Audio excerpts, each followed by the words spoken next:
Let's go, baby. Monday energy on a Tuesday. No, I got Friday energy on a Tuesday, baby. Oh, really? Yeah, man, I'm excited. I'm excited, ready to go. What is up, everybody? Welcome to the DNVR Nuggets podcast. Presented by Bet365. Use the Bet365 app. Use the code DNVR365 when you sign up. Choose your offer. Find out why. Whatever the moment. It's never ordinary at Bet365. It's not ordinary today. We got a little two-man game action going. It's extraordinary. This is the Jokic Big Val two-man game. The Twin Towers? The Twin Towers over here. Who am I? I guess I have a beard. You could be Jokic. I'll be Big Val. We got a great one for you today because anytime we get time to think about the Nuggets, a day off, all the topics come to you. Well, unless you get 6 months off, like when the season ends. We're out of those. Why are you talking about old stuff, man? We're in the dog days of the preseason, bro. We are in the dog days of the preseason. Full court pressure has been an issue. I've had some time to ruminate on it. Have you? Really chew on it. Ruminate? I've got some new takes for you. I can't wait to bounce off. Also, does Jamal Murray fix the stagger? Spoiler alert. No. Well, not that. He's going to be the stagger. He's definitely going to be the stagger. Can he play 60 minutes? Can he play? That's one of the questions. What do we want to see in these final 3 preseason games? And then some updated takes. I've updated my takes for the year. Already? Revised a little. That's why you write them in pencil in the offseason. The year hasn't even started. We're making revisions. You get all the way up until opening night to make fair. revisions. I think that's fair. I think it is too. You guys see him over here. It's D-Line Co. That's right, guys. Man, I never knew how roomy this desk is. You know what I mean? Just like... So much room for activities when there's not other guys hogging it up. I know, man. You're gonna get the ball a lot tonight. Oh man, I want you to explore your game today. I've been trying some semi-offensive accents. You want me to try that? Wow, that's my game, dude. That's my game. You know what? Get back in the dunker spot. Fine, Get back in the dunker. Fine. Set some screens. You guys, also remind you we have the Supporters Club. If you want to sign up, hit that join button. You can get access to all these types of emojis and as well as some special content. Adam bullied me into a new Browntown emoji. It's up there. Browntown. Throw it out there. Little Browntown. Browntown. We are losing to PHNX. Can you believe they passed us? We win at everything, Like we always do these little Well, it's because our season hasn't started. We're in the dog days. We're in the dog days. But don't let us lose to anything to PHNX. Let's get into this, man. Nuggets, by the way, here's the first thing I'm going to say. This part has become increasingly clear. I'm not trying to throw anyone under the bus. I'm not even trying to throw ourselves under the bus. But it is funny, the takes I've seen on the timeline from some of the homies about, because it's like, I don't know if they're going to do this all year. The Nuggets have barely put in baseline out of bounds plays. They have like one. And then you watch it and you're like, oh, they're running that one again? Yeah, because they only put one in. Here's what it is, man. Our fan base is too educated. That's so true. I mean? They're worried about spacing. Yeah. Right now, all you need to be looking for is who's got that dog in him. Honestly, kind of. Yes, is that boy nice? It's like Summer League when we're analyzing the guys. And they're like, guys, they have 4 plays. They just keep running. It's not a dynamic thing they're doing right now. It's the read and react is just not good at all. These 2 guys that are sharing the court for the first time and then won't again for the rest of the year. Now, I say that to say that the Nuggets, so every team is this way. So it's not like, well, the Raptors only had that. The Timberwolves only had that. It's true that every team is kind of playing some free ball at the moment. And so I only say that to say some of the analysis I've seen about the defense and this or that. And I'm like, guys, they barely put it in. Well, I'm saying some people are like, if they're going to do this all year. And I'm like, it's the foundation of a full thing that they've put in. It's like somebody that's like when you have a deep dive of analysis of a trailer of a movie that's coming out. Exactly. And you're like, I just don't like some of the decisions that were made. And later on, you're like, that didn't even make the movie. First of all, I don't do this as much anymore, but 10 years ago in the golden era of the internet before it all got bad, they would do those deep dives of a trailer. Yeah. I still love that stuff though. Yeah. Everything we learned from the new trailer. Yeah. You're like, is Vision going to be part of this? That looks like his glove. If you listen carefully, you can hear somebody walking through a forest. And then later on, you're like, that movie sucked. Here's the thing, though. The story, if you ask me, if we could whittle this down to a singular story about the Nuggets preseason season so far. It's that they don't have a backup point guard traditionally. Nope.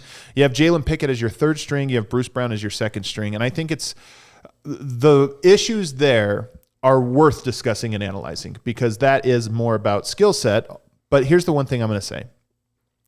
This is my overarching take on the Denver Nuggets' new vaunted bench. I think the depth is a real thing, and you're really going to feel that in moments when a guy's out, which happens obviously all the time throughout the year. The Nuggets have guys that can replace, they do have guys there, and so that will be nice, as opposed to like, well, who's going to start at shooting guard? And we're like, we don't know. They're going to play 5 centers because of this or that.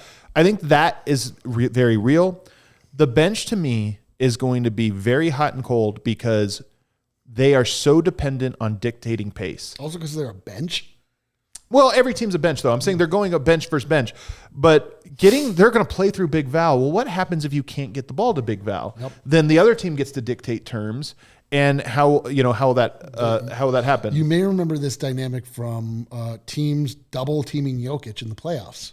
Yeah, but Jokic can still dictate terms even through that. It's just that it happens that you're going to rely on more shooting. But I'm saying it's not like teams can speed Jokic up. You're always going to be forced to play. You're just going to force the ball into CB's hands or whatever. The bench, it's not even like that.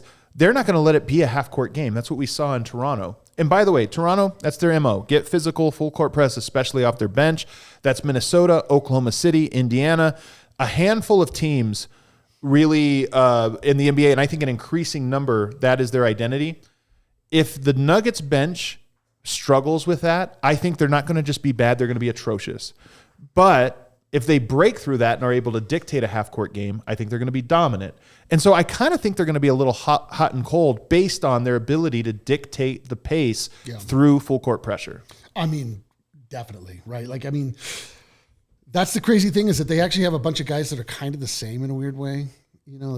Peyton Watson and Tim Hardaway Jr., not the same player, but as far as what their role in the offense is. Obviously, Peyton Watson is now getting ball handling duties, which he actually looks like way more competent at than I was expecting. But he's not a point guard offense. Yeah, he's just literally bringing the ball up over the half court. And then he's what they call a slasher. This is the point: is he can get the ball and go downhill or make a move with it. But that's different from being a point guard for sure. And Bruce Brown, a little rough to this point, but who's surprised by that? We've been saying this the entire offseason is that they don't have a one.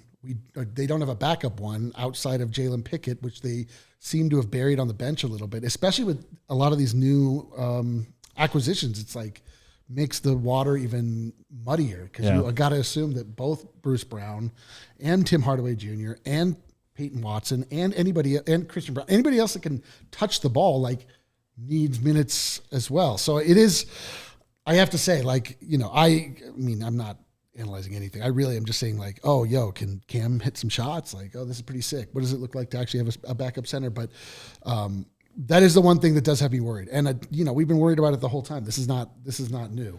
But here's where I want to interject and say that this week, I will judge them much more harshly about their game against the Clippers on Sunday. Yeah. By the way, also have guys that like to full court pressure and get physical, long athletes.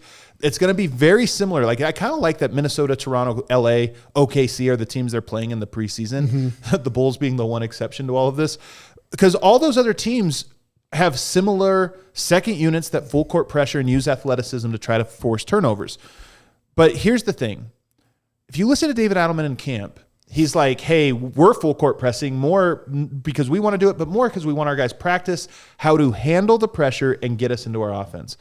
And I think that might be a mistake. There might be a revised way he might have to phrase it, and I can't wait to ask him about this tomorrow at practice. One way that you beat full court pressure is by getting to the rim. Mm-hmm. And if a team is going to overextend three-quarter court and you blow by them and then stop, they didn't get penalized for that. You blow by them, get to the half court, then they recover, and then they trap and do different things. But if you blow by them and then they're in scramble and you get and put pressure on the rim, to me, that is one of the most important ways that you beat a trap is, well, they're vulnerable now to transition. And I think Peyton Watson is being judged on his ability to not get sped up. Right. I think that Christian Brown, Bruce Brown, even Jalen Pickett, they're all being judged on get it across half court and get us into an offense. That's almost a double task. And I wonder if David Adelman in this next game says, look, There were opportunities in this last game. If you remember, Peyton Watson did this one time, and he got to the rim, missed the shot, and Val got the rebound, put it back, got an and one. And it was like, yes, that's it. You beat the press. Now they're scrambling. Put pressure on the rim, and don't be afraid to miss or make a mistake. Put pressure because that's a good opportunity. Yeah, I mean, it makes sense. And again, like, just to really echo your largest point here is that they're just kind of building. They're putting in new things, and we're just got to make sure we get the foundation right, because again, these games do not count, and so we're working on stuff. Or if you're the starters in the first game, like, we're just trying to play basketball for the first time meaningfully in a year, and so it's going to look a little rusty. It's fine, but our offense is going to look great. But especially with the team that can't stop talking about how they're focused on details. Can't have too many at once. Like, you just got to make sure that every detail is handled before you have like a full blown attack. So I wonder if you could just go through the second unit.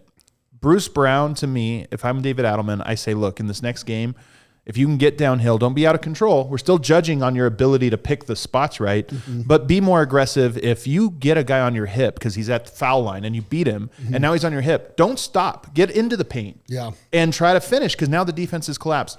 I would say the same for Peyton Watson, who has those long strides. He is athletic. He's not great at loading up his power at full speed. You remember, like, he's so athletic, but he kind of has to slow down to power up. But nonetheless, who cares? Get to the rim. Play that way. I'm not sure if Jalen Pickett can, because he's not quick. Like, he'll beat you off the dribble, but I don't know if he'll beat you 60 feet all the way to the rim. And I don't think Julian Strawther should, because he's kind of always attacking, and I think it's one of his problems is that if he's getting full head speed, he's like the easiest guy to read, because he's going to shoot it, and I don't know if he's good enough. Bruce and Peyton are guys that I would say, to beat this press without requiring a new point guard or the Murray stagger, see if you can make plays at full speed getting into the paint. Yeah. And to his credit, Bruce Brown did have, I mean, it wasn't off of a full court press, but he did have at least one play where he drove the paint, got a guy on his hip, just like you're saying, and dished it off, I think, to Christian. Was it Christian? Yes. Yeah. But that was a half court one, but he has the ability. That's what I'm saying. At least like the concept of being able to drive into the paint and then facilitate dish off. But yeah, I mean, I don't even remember them. Were they pressuring the other team full court? I didn't even remember. Not as much in this last game. Right. Like, I didn't even really see them do that. So I'm curious to see what that looks like, because it really felt like even in preseason, people are still doing this to Jamal Murray. And we had just a bunch of outlets of other guys that could bring the ball up. But right, once they got over the half court, and Jamal Murray wasn't on the court, it was like, yeah. The other thing that after the game, and Doug brought this up, Doug Eberhardt, who hopped on the show last game, brought it up, but I had to go back and watch the press conference for it to really sink in, is that David Adelman talked about the concept of full court spacing. We always think about half court, but when teams are pressuring us, there's things we have to do. And here's the big thing. Because they only can work on so much, the guards were put in position to fail, in my opinion. Bruce, Peyton, Pickett, Julian. They were put in position to fail because the team hadn't really worked on what do we do when they're doing that. And the number one thing you do is you bring your big man up to screen at half court. Just say, okay, if they're going to pressure us like that, if your big is not waiting, for like the big's waiting at the top of the key for everything to get there and then we get into offense, just bring them up. If they're going to press, set that screen. Are they going to switch their 5 at half court out onto Peyton Watson? If so, great. Go post up Val at the nail. And likely not, they're just going to go over and fight, but you already got yourself into what you need. They didn't do that. And I just think the 31 turnovers and the bench looking so rough, some of this was they're putting in new stuff and they haven't gotten to the release valves yet of full court pressure. Right. Yeah, it'll be, I mean, this is obviously a development we're going to be monitoring very closely, because it has big ties into the bench unit, which is the biggest story this year. It was the biggest thing that the front office addressed outside of bringing in Cam Johnson. But I mean, they just were bringing in vets that they felt like could help stabilize that bench. And yeah, if they're not able to even get the offense started, I don't know how they're going to improve. So yeah, it's we're fixing to find out. I just am optimistic, man. I think the team, for sure. I think that this half court issue feels like a big one. And look, I think it's going to be an issue. Mm-hmm. But if you tell me, is the bench going to be bad this year? No. This thing makes them look bad. And if they can't solve it, it will. Yeah. But I think that they have more levers to pull that they haven't even installed yet. They're going to hopefully install those over the next coming weeks. And if in our next 3 preseason games, they're still getting these kind of turnovers and just no rhythm on their offense, we can elevate ourselves to threat level. What is it? What is DEFCON 4? I don't Because I know. think 1 is the scariest. I do know that the way that I've always thought about it my whole life is wrong. Yeah. So let me think about how I would thought. How would you have thought about it? DEFCON like 5. Yeah, being bad. Yeah, but that's good. But it's good. Yeah. DEFCON 5, dude. No, we're at 4. We're at 5. We could go to 4 if we get a couple more of these. On the other side, we'll take our first break. Let me know in the chat, by the way, what you think of that. It felt so bad in the moment when you're watching 31 turnovers and a win, by the way, which is kind of crazy. Bro, they turned the ball over so 31 times is 2 games worth. Like 14 is your line. It was insane. They had enough turnovers for 2 games and won. And won. I saw some stats on the timeline. They're like, in a regular season, no team has won with 31 turnovers since 1962. And you're like, every time they didn't turn the ball over, they scored. scored. Yeah. I know, 100%. On the other side, so let me know in the chat if you feel like, hey, okay, blowing by, getting to the rim, that's one solve. Full court spacing, bring the guy up, that's another. Murray staggers another. Everybody chill. On the other side, though, does a Murray stagger fix the bench? We'll talk about it. Oh, doctor. Hey, guys. No Brendan vote today. No Harrison win. You know what that means? Yeah. I'm on ad reads. Let's go. Let's go. Dude, hey, Colorado, stop by your local Dick's Sporting Goods for the hottest apparel and footwear from top brands like Nike. You've heard of this. Adidas. It's actually Adidas. Did you know that? I did, but it's not. Adidas. It's actually France. Okay. Adidas getting to Originals, this again. FP Movement, VRST, Calia, and here's one, DNVR and more. I'm working on a sign that's going to go in all local Dicks right now. It's going to be great. Plus, score the latest equipment for baseball, whatever that is, football, soccer, basketball, love that one, golf, and your tailgating essentials. Found a lower price? We'll match it with our best price guarantee. Get your gear It's a great deal. with free courtside pickup and at your nearest store. Or I like that you called it shopping. courtside pickup instead of curbside, but I like this it. is a It basketball sounds show. like courtside. Yeah, It's a basketball It show, made bro. sense. By the way, if you guys go there, we want, like, honestly, send us pictures of your Dick's visit. We want to see your Dick. Say this slowly. Send us pics of your Pic? Dick's visit. Visit is a big word. It's doing a lot of work in What do there. you mean? And it's important that we're looking for your Dick's visit, Yeah. but a pic of that. Yeah, a pic of that. So send us your Dick's pics. But you can do your shopping at Dicks.com because every season starts at Dick's. I think Because we want to show them that our homies, man, they support our people, and Dick's is a great one. that's the way to do it. That's the way to do it. Also, let's see. If you grew up playing basketball in Colorado, chances are you played in the Gold Crown competitive. Brother, I was basketball cooking league. last night, man. I had to text Dev at like 11 o'clock at night. Were you cooking I wasn't. kids in the Gold Crown? No, but I was feeling pretty good. By the way, our tournament coming up. Yeah, we have a 3-on-3. Adam will gladly, as we did in our pickleball tournament, if you want to lose to members of DNVR, we will gladly oblige him. Today's league, let's see, we have divisions for 4th through 8th grade teams, feeder teams, gold, silver, and bronze, club teams, elite and open. You don't only play in high school gyms, you play in the Gold Crown Fieldhouse. That's cool. It's high energy. There's 6 courts. Such a nice facility, man. Yeah, man. It makes you, really and it, like nice. you kind of, if you're, when things feel like official when you're a kid, like you'll never forget it. Dude, LA had a game there last weekend. 48-1 they lost. 1? To 1. Yeah, they had 1. They played 2 ages up. Turns out way too much They of got a one foul shot? Yeah, yeah, they made 1 foul shot. Jeebus. Yeah, Now's the time to find your team in your area. Maybe you're going to play against Adam's daughter's team and you get a free dub. Try out pages on our website or check with your local school. Learn more or sign up by scanning the QR code or on screen or visiting goldcrownfoundation.com. Love it, man. Shout out Gold Crown. Back here, segment 2. Everybody make sure you're subscribed. Make sure you hit a like. Jamal Murray now. it is funny. Who could stagger this year? This year, you don't have to stagger Jamal. It could be any guy.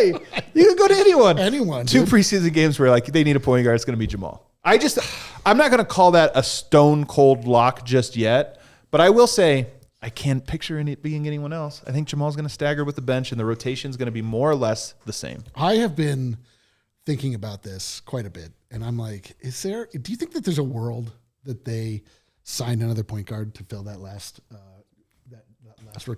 last rotation spot that really they're like, because I do believe that there is belief in Jalen Pickett, but he's still squarely in the third team right now. I think it's very likely that they do at the deadline. I don't think they do it before then, just because you don't have leverage. You don't want to be the desperate team calling in October and trying to find, a trade deal like this time of year.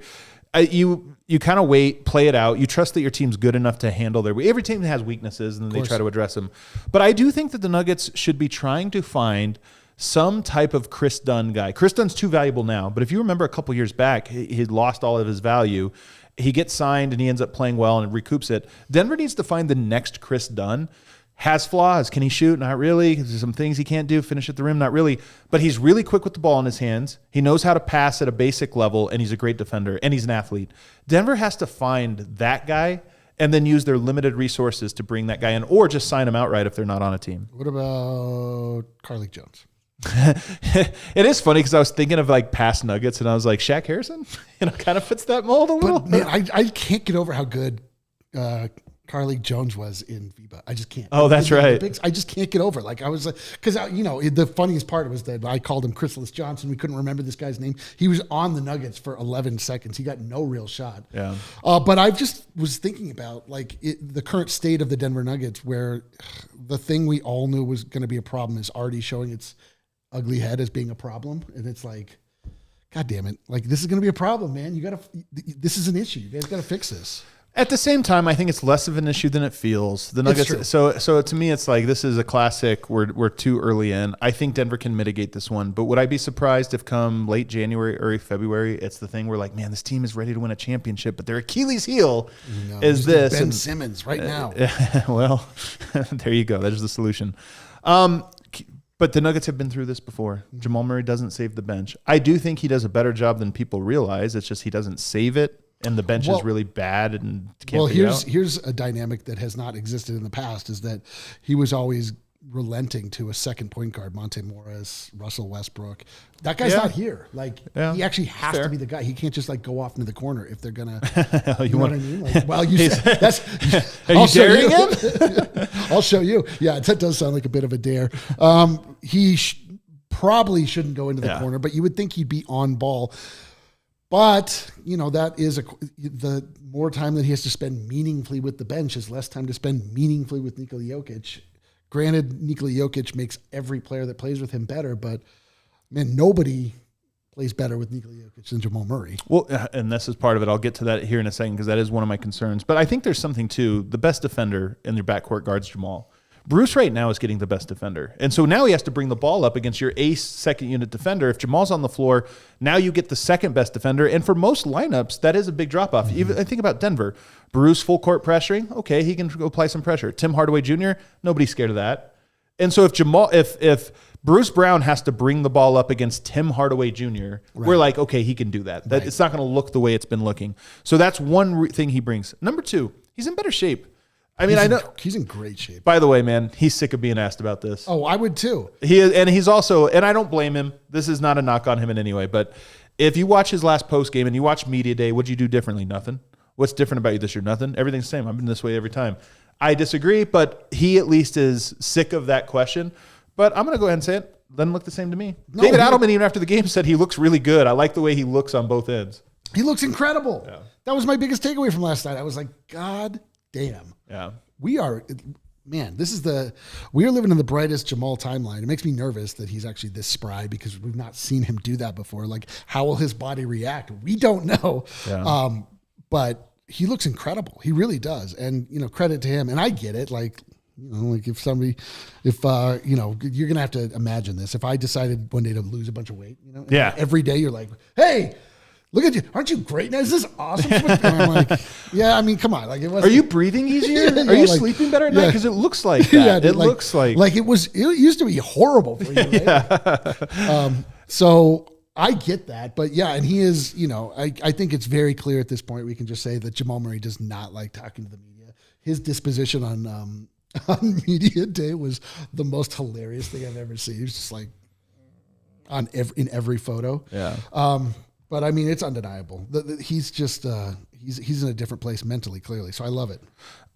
I also think that a top 9 has emerged for the Denver Nuggets, and that is because right now they were just playing 5 guys off the bench, but I think a top 9 has emerged, and that is with Bruce, Tim Hardaway Jr., Peyton Watson, and Valanciunas. It's not that Tim Hardaway Jr. has played well, but I just don't think, my personal opinion is I don't think Peyton Watson, I think there's a clear gap when you get past those guys and everyone else.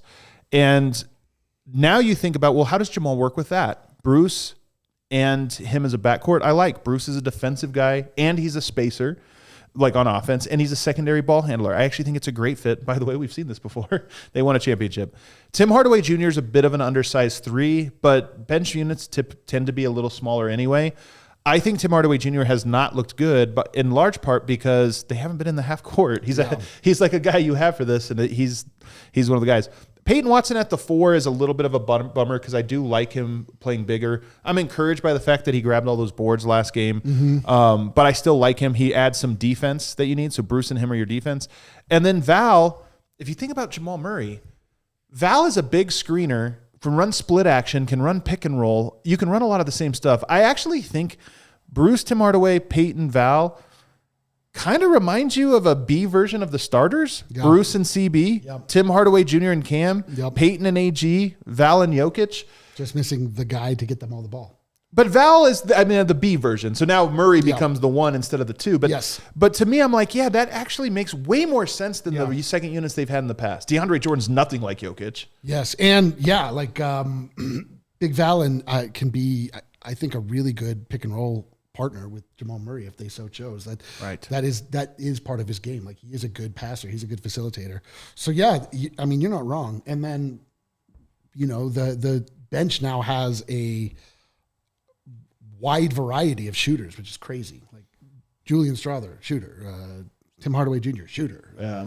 Everybody can kind of shoot the ball. And so you're not wrong. I mean, like, just if you squint hard enough, you can kind of see it. So I don't, it makes me nervous to be thinking about both of your units essentially hinge on Jamal Murray being healthy. It's like, sounds tenuous. And so that gets to the negative. So those are the positives. And I really do believe this. If you just look last year, DeAndre Jordan and Russ, those are not facsimiles for Christian Brown and Jokic. They're completely different. They alter everything. This unit does feel the same. And I just feel like it makes Jamal, you start and you play the way you always play. And then when you go to the bench and play with those guys, you play the same way but more aggressive. And I'm like, yeah, that actually doesn't feel like that should be hard for him. Right. And he's in better shape. But you do run the risk of wearing him out throughout the course of the year. And that's the number one thing, because it inevitably means he ends up playing 1 or 2 more minutes per game. That's just how it ends up working out. And I do think that's one of the negatives, is wearing him out. And the other one is fewer minutes with Yoke. I just kind of like peanut butter and jelly as much as possible. But this one, maybe more of a double-edged sword, because there is some positives to not showing everything. But those are the 2 negatives. I know.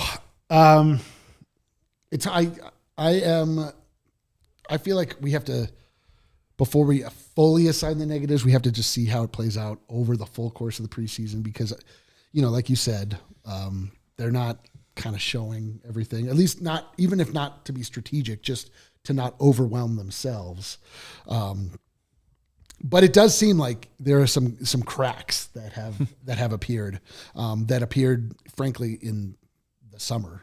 Yeah. Now we're bearing out. So yeah, it makes you a little nervous. The wearing him out part, I mean, here's one thing, man. What is he, 28 years old? I don't know if there's another team in the world that is like, I'm worried about our 28-year-old getting worn out from 35 minutes a game. Like LeBron plays 36. I'm 20 years older than Jamal. That is awesome. That's pretty awesome. He's 28, and so I don't know that 35 minutes. I think rest days are probably more important than just like the minute totals. If he was playing 37, I would be like, all right, that's probably, we're pushing things here. It just makes me, that's a man that's playing on a surgically repaired knee. Like, that is a man it's been that 3 has, years.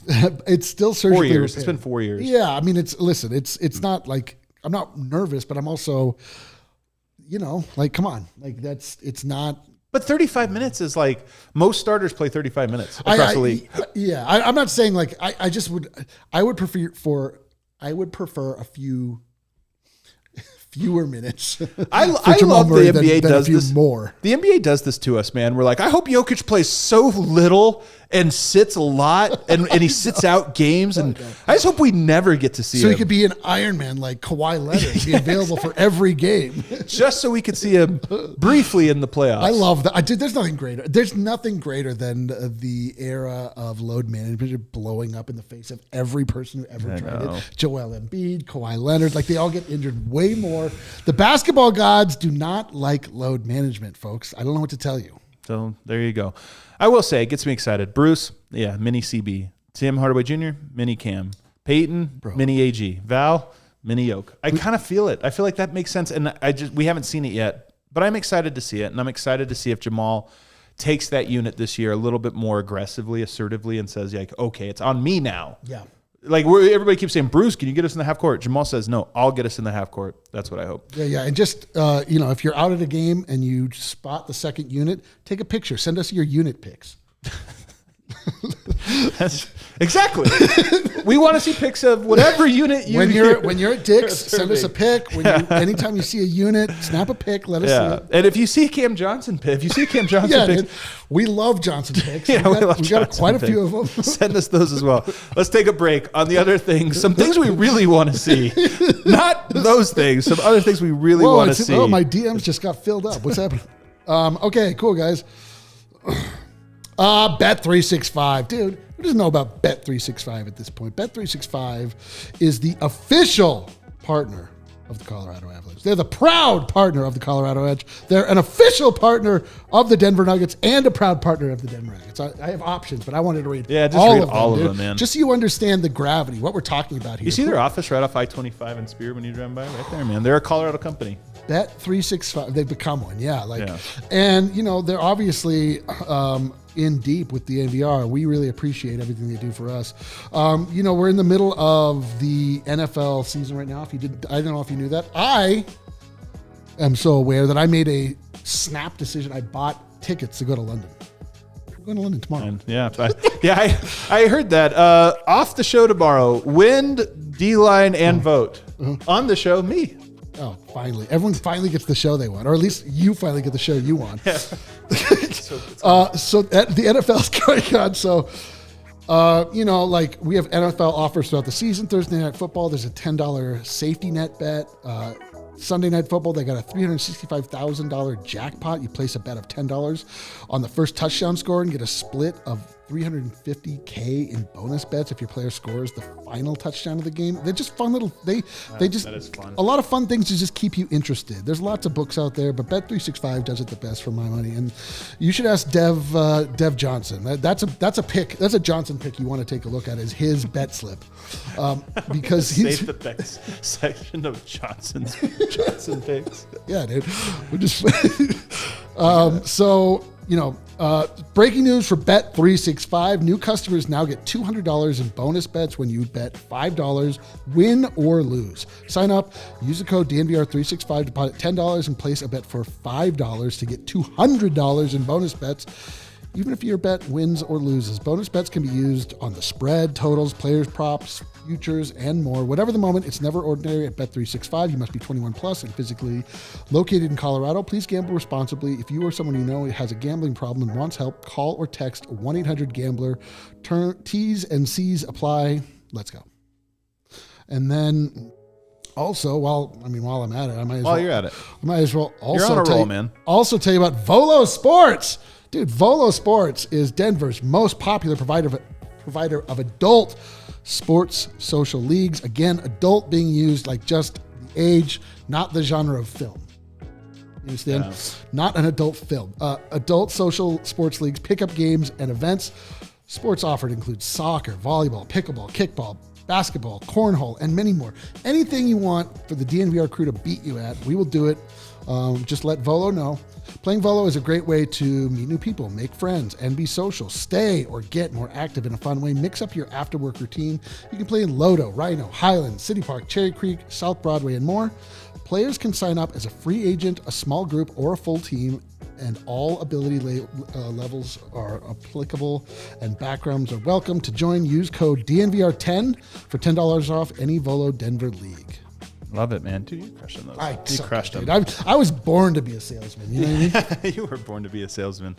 Segment 3. Everybody throw us a like if you haven't already. Help us grow the show, man. It's Nuggets season. Yeah, hold on. I'm a salesman. Guys. Yeah. Hit the like. I mean, what's going on? Hit the like, dude. And use DNVR 10 when you do it. It is worth 10 likes. Also become a member. Send them some super chats if you want to. I don't think we've gained a member here, so PHNX pulls away once again. Bro, Browntown. We have a Browntown emoji. What do you people want? Throw it in there. I want to see it, by the way, because we updated it. I've updated it, yeah. Okay, let's see. So I want to see some member throw in the Browntown one so I can see it on the screen. Let's see. Things we need to see in the final 3 games, Eric. We'll start with what we just finished with. I want to see the 9-man rotation. The 10-man rotation was cool. Everybody gets to play. We got to see some stuff. I'm ready to see what it looks like with the stagger. Yeah, I mean, I just want, like, the closer we get, I just want it to look like the actual basketball. You know, I mean, yeah. I like. I also want to see. I do like. Obviously, they're trying to find minutes for everybody. Important part of the preseason. But I'm curious, like, how deep the bench goes. You know, like you're saying a 9-man rotation. You know, does Spencer Jones find a little time in there? No, 9-man rotation. And to me, the 9-man. I mean, is in it the fourth quarter? Is it a big? You know, like, is it bigger than do we have to have a 9-man rotation because the Nuggets truly are deep? But I mean, I understand this is you don't want to necessarily go wholesale hockey changes. I think it's hard to make an impact on a game. Oh, there it is, Browntown. Yeah, under 15 minutes, I think it's hard to make an impact on a game. So to me, I think it's a 9-man rotation is what you want to see. And you can open up. It's still preseason, so open it up. I suspect the starters are going to rest one of these games. It'll probably be the home game against Chicago. Of course it will be. Buy tickets too. But I think to me, it's a 9-man rotation for 3 quarters, and I just want to see it. Yeah, I'm with you. I mean, like I've gotten a taste. And I just like want to see it. And then on top of that, it's not just about Murray with that group. I also want to see what it looks like without Murray, Jokic without Murray for 4 or 5 minutes. Is it Bruce? Does Bruce look amazing back playing alongside Jokic? Yeah. Is it Peyton in that role? Like, what do you do? I want to see what that looks like. I want to see Tim Hardaway Jr. with Jokic too, because he talked about wanting to be here to play with Jokic, and he has had a cup of coffee with him on the court. just a cup of coffee, and then he was off. I want to see that, in part because I want Tim Hardaway Jr. to get a rhythm. And watching him, I imagine that he has not enjoyed these first 2 games. I mean, has anyone fully enjoyed the first 2 preseason games, including us watching them? Peyton probably has. Yeah, Peyton definitely has. And CB enjoyed that last one, I think. I have a take on that coming up, by the way. Oh, do you? But Bruce... Peyton staggers, I would like to see, maybe even Val. We talked about a little Jokic Val. Or the first time we're going to ever see that, if we see it, is the regular season, or will they trot it out there for a little bit just to be There's like, no way they'll trot it out. In the preseason? I don't think so. Why? Because it's like if they use it, they want to use it as a counter. They don't want like anyone to get any kind of like they don't want you to see the. There's no way a team is going to prepare for that if they play it for 4 minutes in one preseason game. There's no way a team is getting ready for the game. I mean, maybe you're right, but all the same, like I'd be surprised just because it is a wrinkle, and you don't want to show the exhaust pipe that's no bigger than a womp rat of the Death Star. Even though you used to bullseye them back home, dude, it's still like you don't want to give the other team too much. Zone defense. Remember, this was a big deal. Yeah. They're going to try zone this year. Haven't really seen it. I want to see what I wonder if that's one of the things they put in, or if they're just, like you said, you don't want too many things at once, and they're really honing in on their details. Adelman talked a lot about, I love Adelman, man. His pressers are honestly must-see presser, because he really does give you, it's like subtle. Malone would really hammer the point home with something like eloquent and kind of funny. Adelman kind of just like brushes little key details in there, and he's talking about the defensive things that are part of their scheme and how they affect. And he's like, we had a bunch of possessions where there wasn't a stunt, and guys are getting further over on their stunts and on their rotations, and it's like that's what he's looking for. So I imagine they're focused so on that they don't want to also add in a zone. So it's like, let's kind of get above a baseline of that before we think things in. But I would like to see it. If they're going to run it this year, why not show us that a little bit here in the preseason, kind of work on it? Yeah.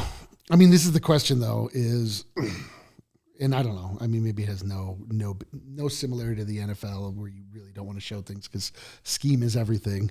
Maybe it doesn't matter if the other teams see kind of what you're doing. But it does. So. I mean, I don't frankly know what the point of the preseason is if we're being for real here.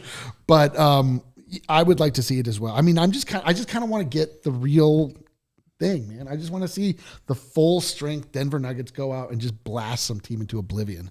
Doesn't it feel like the point of the preseason? Like, I imagine 3 years from now, there'll be 0 games played in NBA arenas in the preseason. Yes. It'll be like every team goes to either Europe or Asia or should. Australia. And then they go to San Diego and Vancouver. And it's just like, it's a tour of all these empty arenas around the world. They're like, all right. Yeah, like, this is what it would be like if you couldn't sell out here too. Isn't that amazing? No, I mean, it really, although it does make sense, it would be cool as hell to have a preseason game in Serbia, you know? Like, brother, are you kidding me? Or like, that's how Partizan does their big game, the outdoor one, you know, to hype it an inter-squad scrimmage, and they do it outside. Well, it's like you see, like the Spurs are playing the Guangdong Lions, but they come here and they just get their doors blown off. And it's like, what kind of outreach program is this? No one in that part of the world gets to see the players. They just get to see their players being reminded it's a way lesser league. This is Adam Silver's plan for sure, is that eventually every team will go abroad somewhere. Like, well, that makes sense because it's like, wow, Allen Iverson came to my town one time. I'm an Allen Iverson forever. Versus like, oh, my team's going to play against Wemby. Like, oh, they lost by 50. This is a lesser league I'm involved in. What am I doing with my time? I want to see AG healthy and playing well, because I think he sat out one game and he did not really try. I think he is healthy, but I also think that I'd kind of like to see it. I'd like one game where he goes all out. He looked so good though in the first game. He was fueled up on Cali vibes. That man is. That's so true. It's so funny. Like, you see people in different environments. Like, we saw somebody that we work with in Philly one time. I saw them and I was like, oh, there's a darkness in you that makes a lot more sense here in Philadelphia. When you see Aaron Gordon in the context of California, you're like, oh, yep. Yeah. He's not just a free spirit. He's kind of just like a one of 4,000. There's a bunch of AGs out there. Do you think it's Del Mar because there's all those hills? Do you think he longboarded around? Yes. But you're like, I bet he was longboarding along the beach. Here you're like, gosh, where does he even come up with this? He's such a free spirit. He grows dreadlocks. I couldn't even come up with that. It's so true. He does look exactly like he's a total archetype. There was like 8 guys. I was like, AG.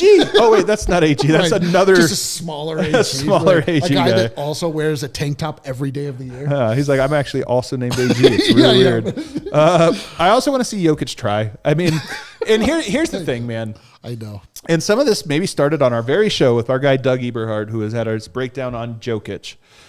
I think you could make an argument that in 2023, Jokic was the greatest conditioned athlete in all of basketball. Yeah. And really 2020, 2021, 2022, 2023. I do think he wore out towards the end of the year, the last 2 seasons. And I've chalked it up to, well, yeah, man, the team has sucked. He's had to carry him through the regular season. He's playing 37 minutes a night, can't miss anything. They have to play through him every time. And it caught up with him. And then they go 7-game series, and it just caught up with him. But there is something to, like, I don't want to worry about that part of it. Right. And when I hear a report that he's huffing and puffing, and we obviously see what he looks like, I don't think he looks bad. It's just he doesn't also look like that fleet of foot. I just would like to see 1 or 2 games where I'm like, there it is. As a half, Jokic just freaking murdered everyone. Right now, when Jokic tries to get going, like, it looks like it is he's putting effort in. He's like when I have to start running out of nowhere, it's like, that's the Toyota Sequoia getting up there, he's like straight up, like it's like very difficult, very labored. He does look heavy still to my eye. Am I worried about Nikola Jokic? No, not at all. And that's, I think, your larger point is that when you see him just actually smashing people in a basketball game, that's not like, and he kind of is, to be honest. Like, he's 6 of 6 last year. His numbers are actually like, this is why I say it's non-story. I don't want to like turn it into a story. I just would like to see one game where I'm like, oh God, he could do this every single time. We just want the laughter. Well, bring the laughter. We got a couple moments of laughter that under the basket whip pass that was so that good. Cam freaking missed. Up and under. He actually had a lot of highlights, man. Everything. If he decided to shoot it, that mofo went in every single time. But you're right. Like he's also just going through the motions. Going through the motions in a lot of ways. So I mean, I think you're irrationally asking for these things because you want to be entertained, but you're not wrong. It's so true, and I'm turning it into a virtue. He owes it to us to see that. That's what so I want to see. His I want shuffle. to see it. That's so true. Let's give our updated takes. Remember those takes from from camp? Old stuff. Throw those out. Clear them out, dude. Everything we said in the offseason, throw that out. We have updated takes. Not everything. Give me your first one. Here's a big one for you, brother. Give me the first take and then the new take. Yeah, give me here. No, here's the new take, man. Guys are playing more freely under David Adelman. And I'm going to use two examples. One being Peyton Watson, who I think we all kind of agree the ball's in his hands. He's playing a little looser. I think the nicest thing I can say about Peyton Watson through these first two games is that he has been aggressive while being under control. He has not done things where I'm like, oh, Peyton, that's not your role. You know, the nicest thing I could say is a great human. There you go. We have different things we care about. But the guy who this stands out to me, we all talked about Christian Braun last game and man, he has added to his game. I'm sure he has because he's a worker. But I thought he had some of this last year. It's why I predicted it this year. And I just wonder if there's a little bit of Malone is looking at you. Every time you try something and it doesn't work, it's And I wonder if Adelman is just, the guys feel a little bit more of, okay, you know what I'm going to try? Spin dribble. Yep. Through the leg, step back. I'm going to try it because I don't feel like I'm going to get yanked. I think guys are playing more freely under him. Interesting. Did you previously think they would play less freely? No. So, but I'm saying it's a take I have after watching it. I'm like, oh. I see. You're adding this take. I'm adding it, yeah. You're not updating. You're updating your portfolio of takes. Correct. Change what I said. Updating the portfolio of takes. Because I have a take that I spit out kind of in side of your mouth a little. Yeah, but it was a segment we had to give, and I, without thinking about it, I said I think Christian Braun's going to have a down year. Oh, I love that we're one game, one good game, and we're like, hold up. 2 games. He had 2 good games. He had 2 good games. His first game was like. Not that great, man. He was getting cooked. Oh, my back. Okay. So 50. So maybe I'm back. Down yet. I can't believe. He had one really good game, though. I cannot believe how comfortable he looks and how his form somehow looks more fluid. Yeah. It looks less labored. His shot from 3, obviously, I mean, it looks incredible when it goes in. Everybody's shot looks great when it goes in. But he didn't have as much of that, like his front foot was in front of. He just looked different to me. Like his form looked a little bit different, like just more fluid. And his finishing, which was on full display last year, somehow looked better. It already looks better. You're just saying that because he didn't miss a shot, right? I mean, I'm not saying it for that reason, but he also like just the way that he was saucy. Yeah. In ways that I was not. Yeah, dude, like up and under, like his legs were spread like MJ. And I was like, that's Christian? Dude, you said saucy, though. I thought that move was phenomenal, exquisite, but looked goofy. Because this is how I feel. I've told the story how one time I saw Kobe when I was in college do this crazy like inside pivot spin move for a jumper. And I went and practiced it and busted it out in a game one time. And everyone goes, ooh, the Vlade. And I was like, damn it. I was like, when I do it, it's Vlade Divac. That's how Christian is. It was awesome, but still kind of looked like me doing that. They're like, whatever. Hilarious. That's hilarious. So that is an updated take for me, is that I am now on Christian Braun actually could be in third leading scorer, possibly. He could easily, I mean, like if things go right and he plays like he had, like, first off, if he doesn't miss a shot for the season, that's going to be a great season for Christian Braun. But I don't know how high his ceiling is now. Like, I really don't know. I really thought that I had a concept of where he could go. And again, we're just going into this after 2 preseason games, but it looks different. And I can't believe how it looks different. That's the last thing I expected. Browntown quickly becoming a brown city. A sprawling brown metropolis. The denizens of Browntown. Update the emoji. We need a full metropolis. Actually, I guess if you do like 5 Browntowns in a row, that would be a metropolis. Brown metropolis. All right, we'll keep working. Who's making the emoji? Well, you can choose. I have a new one. I don't think Cam Johnson's going to score 18 points per game he did last year, and we kind of talked. But I think he'll have the exact same value bump we anticipated. Let me tell you, through 2 games, I love using per 100 numbers when there has been fewer than 100 possessions. Total 100 the whole time. Not even close, like 45 possessions. The Nuggets have a 144 offensive rating through 2 games with him. And we talked about one of those games not looking great. He's a plus 33 net.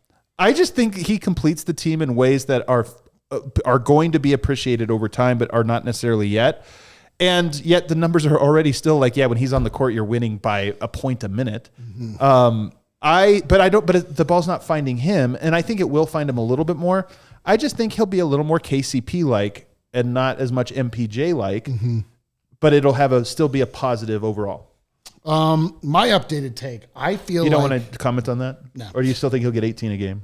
I just think he's going to be the perfect piece, and it doesn't really matter. I agree. You know what I mean? Like, yeah, I think probably not because especially with Christian Brontropoulos coming in and doing what he's going to do, that, there's less meat on that bone. Everybody needs to be able to get some, but I don't think from everything he said and seemingly the way that he is, like, he doesn't care, so long as the team is winning. So I don't know, like maybe it is, but I would be surprised. Yeah. We'll see. All right. So, I've been on this thing where I really just hope and pray and think that when the bench is on the floor, we stop calling it the non-Jokic minutes and we start referring to it affectionately, obviously, as the Val Pals or Valhalla or any number of nicknames. They have to emerge and give themselves. But I watched them last game and they turned right back into the non-Jokic minutes. And I was like, oh no, dude. Dude, are Val's pals simply non-Jokic minutes? Not my pals. Yeah. Dude, so I'm a little nervous, dude. The pals got me a little nervous. And it has everything to do with the way that we started this show. They don't have a true facilitator. They have guys that can bring the ball up. And also the way we didn't start the show, but the second part of the show, we talked about how the full court pressure was just killing the Denver Nuggets, especially Jalen Pickett, especially Bruce Brown, especially anybody that helped Julian Strawther, anyone that was handling the ball for the non-Jokic minutes just was put into a torture chamber and unable to escape it. So I'm very nervous about my pals. The pals are getting me nervous, dude. I mean, you're coming off of arguably the worst a bench. I'm nervous about my pals, bro. I know, but that they can't be that bad. If they're that bad, then we're in trouble. You're right. I'm just telling you. I watched my beautiful pals melt back into non-Jokic minutes. They literally didn't have a single possession where they got into their half court. That's why it was so bad for the entire time. I'm less worried about that, but I will say I'm worried about Val's defense, and this is part of that feast or famine with that second unit. I think if you can dictate your terms, Val's going to bully these dudes, man. Yes. So many teams are going to have no answer for him. But they have to because he is going to be vulnerable to perimeter defense.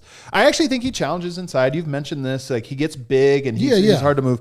But the moment you run pick and pop with him, he's like lumbering out there. No, and it's why I'm worried about the playoffs. When I said earlier, I think he'll be great in the regular season. Playoffs might be more hit or miss. If a team teams will just know, all right, Yoke's out. We're doing this one thing. We've worked on every detail, and it's all going to be about Val guarding Shea in space. Right, you're dead. Yeah, and you're like, all right, chicken. Well. That's why you go into a zone. I mean, like that's where it's like, we can't have this. We can't have Val on Shea Island. Okay, so I'm updating a take. Okay. It's a take I put out there from more than one time, I think, and I think it's time to update it. Okay. I said it was going to be the year of Jamal Murray.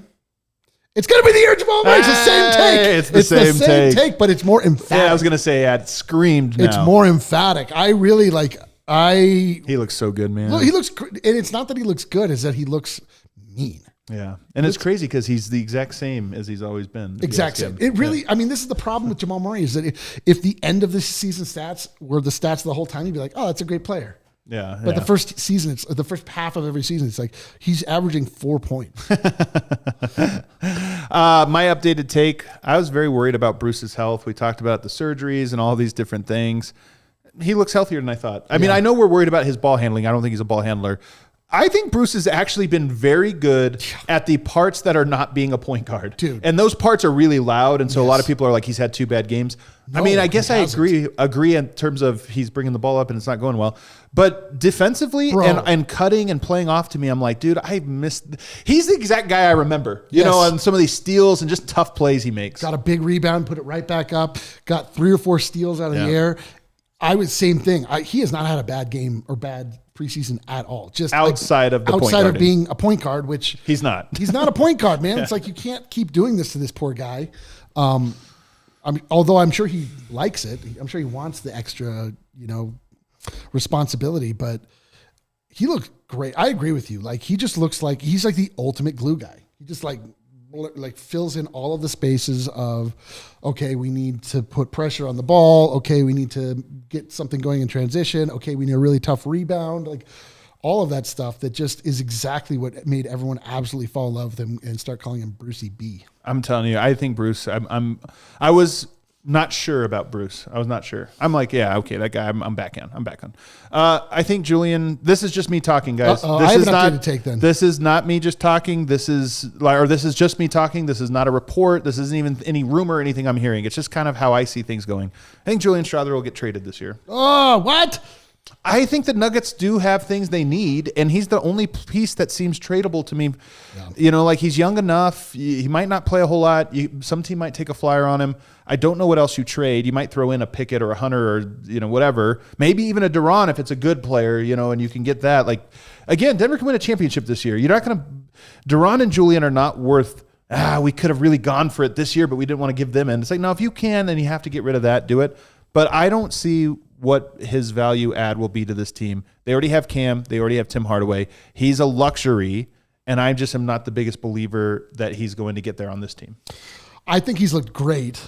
I think he's looked horrible. Really? Yeah. He looked horrible with the ball. I just think that he's like that's not his role. He shouldn't be his role. I'm with you. I know what you're saying.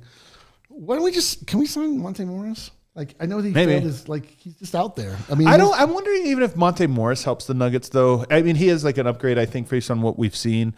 I think Denver needs athleticism, though, man. But I think they have it. They don't need it necessarily out of every player that they have. But I think they especially need it from their secondary ball handler. So? Okay. I think that's the number one thing they actually need from that. That's why Russ worked. Russ brings a bunch of other things that I think the team doesn't want. But it's like, yeah, if you had a guy that just was like, well, be careful pressing him because he's quick. He'll get around you and this. But don't you feel like Monte Morris is such that, I mean, we have enough guys that can actually, you could call scorers on the bench, and we didn't have that luxury last year. So Russ needed to be athletic because he was the entire offense for the bench, and we don't need that. I think there will be a guy that emerges this year that Denver. I think a athletic point guard with like a flaw that's maybe finishing at the rim or scoring. Those guys can be found, man. I mean, Bones Highland is one, to be honest with you, bro. How disappointing was that? It really is. But I think that mold of player can be found. Denver is in a unique position where they can make up for the lack of shooting, if that's what it is. So I think Denver can find. I mean, Ish Smith. It's kind of funny, man. Ish Smith was on that championship team, and we think about quick players. We forgot to mention Ish Smith the other day, and we were like, "There's only been Russ and Bones. Who else?" Right. Ish is one, and even though he was a third stringer, when he was out there, we kept being like, "Dude, that could do so quick." Yeah. And it's kind of nice having a quick little guy that just collapses the defense and then passes. It's true. My last one. Oh, I already said this one. The bench will be inconsistent. I just think the bench will be an upgrade over last year's bench, but I do think there will be nice. Will they be the Pals or will they be the non-Jokic? I think you need to find another one, something that rhymes with Pals but is the negative version. You need to find it because it'll be a thing of what do we get tonight? Val's Pals or Val's or Scallywags? Yeah, Val's Scowls. So we're gonna have to figure out what it is. It's like flip a coin. What did we get tonight? The Pals. Nuggets win by 30. Yeah, it's either the Val's Pals or the Jonas Jerks. Yeah, the Jonas Jerks. Okay, let me think. Do I have any other updated takes? You got 30 seconds. I can't think of any off that. All right, you don't have to. We can update our takes again. Can we? What if it's Ish Smith? What if we just get Ish Smith again? We're like, I don't even know where he is. Bro, they have an open roster spot. They don't even have This is why I'm not too worried about it. Yeah. And I do think they're going to sign the player they get is not going to be like some star. Is there any way it could be Curtis Jones? I don't know if he's quick enough though, man, to be honest with you. And I don't know. I like his game. I do too, but the Nuggets are in win now mode. I know. He's a rookie on a two-way. He send him to the G League. He has an awesome year, maybe, but right. I think they need more speed from that position. So we'll see. A couple super chats. Kale? What? Super chats for the fellas? Okay, I'll get these. Why not? Let's keep from Carrot Hammer, who, by the way, told me what the meaning of the name. Yeah. I thought it was good. Yeah, it's just like a D&D thing. I thought it'd be like way more salacious. He's also Tony Madonna, which is also a great name. He has two great names. Nice reads, D-Line. What do you think about him now? I don't Guys, if you want they were okay. If you want to upset Adam, give me a compliment in his presence. Look at him squirming. Thank you for the super chat. Oh, shit. Laura and Christy Buffenmeyer, members of the Supporters Club. Hell yeah. Browntown salutes you. Browntropolis welcomes you with open arms. Enjoy all the emojis and the emojis to come. Oh, think of the emojis. It's not about these emojis. It's the ones to future emojis. Those will be the good ones. Yeah, these ones suck. 5555555-ish. Fun story. I was at a family reunion last weekend and someone recognized me from this show. Yo, let's go. Wait. Let's go. Like from your family? Yeah. So, like your great uncle's like, hey, are you 5555-ish from the Nuggets show? Yeah. You're like, no, I'm your uncle. I'm your nephew. What are you talking about? Never heard of you, but I have seen you on the show. Cat's out of the bag now. Also, is there a new hot take you might have after watching some preseason? Well, that was the whole show. Nothing.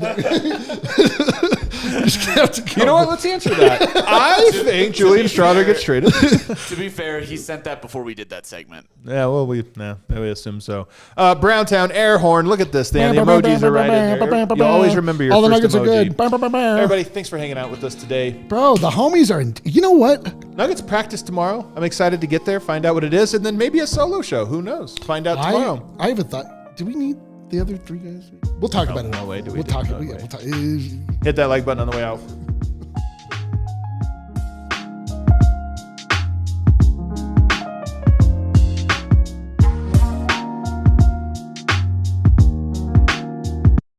We all silly like the mayor.